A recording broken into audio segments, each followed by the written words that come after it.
Hello दोस्तों, welcome to my YouTube channel primary to middle classes.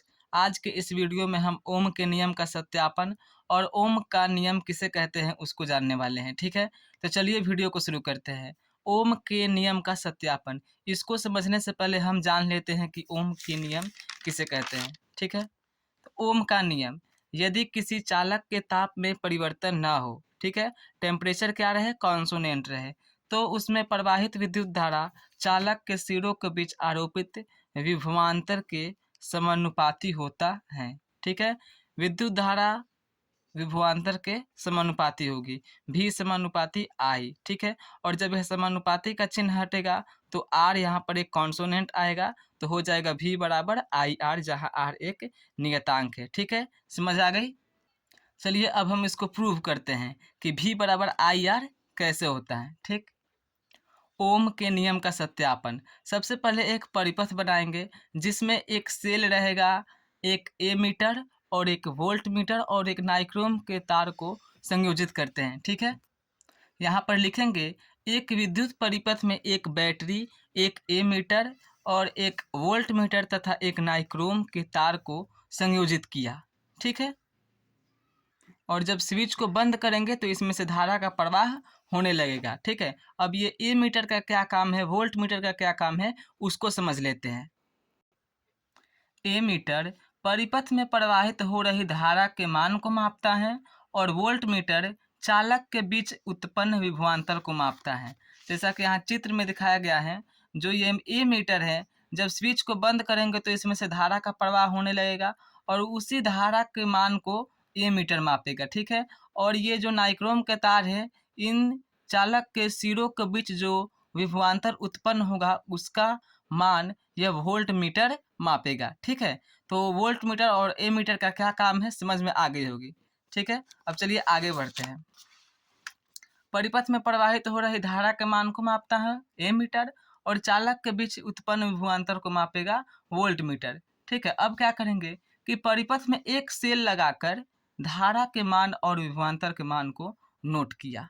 लिखेंगे हमने कि परिपथ में एक सेल लगाकर धारा के मान और विभवांतर के मान को नोट किया, तो नोट करने पर आया V1 और I1। ठीक है, उसके बाद फिर क्या करेंगे कि परिपथ में दो सेल लगाकर धारा के मान ए मीटर और विभवांतर का मान वोल्ट मीटर को नोट करेंगे। ठीक है, तो फिर आएगा हमारा I2 और V2 मान लेते हैं। ठीक है, पुनः परिपथ में तीन सेल लगाया और धारा के मान तथा विभवांतर के मान को नोट किया, I3 और V3। ठीक है, तो ये बारी बारी से हमने सेलों की संख्या को बढ़ाया और विभवांतर का मान और धारा का मान को नोट किया। ठीक है, जब उसके बाद हम पाते हैं कि प्रत्येक बार वोल्ट मीटर भी और धारा के मान ए का अनुपात का मान लगभग लगभग समान आता है।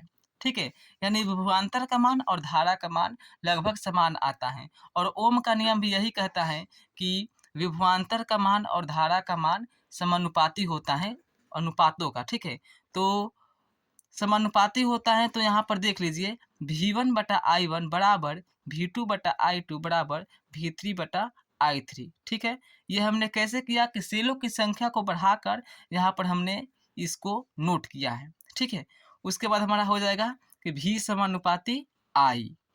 ठीक है, आ गया हमारा V समानुपाती I, V बराबर आई आर, जहाँ पर आर क्या है, एक नियतांक है। तो इसी तरह लिख कर हम ओम के नियम का सत्यापन करते हैं। ठीक है, और आर बराबर क्या हो जाएगा, V/I। तो हमको सत्यापित करना था कि V बराबर आई आर, ओम के नियम को, कि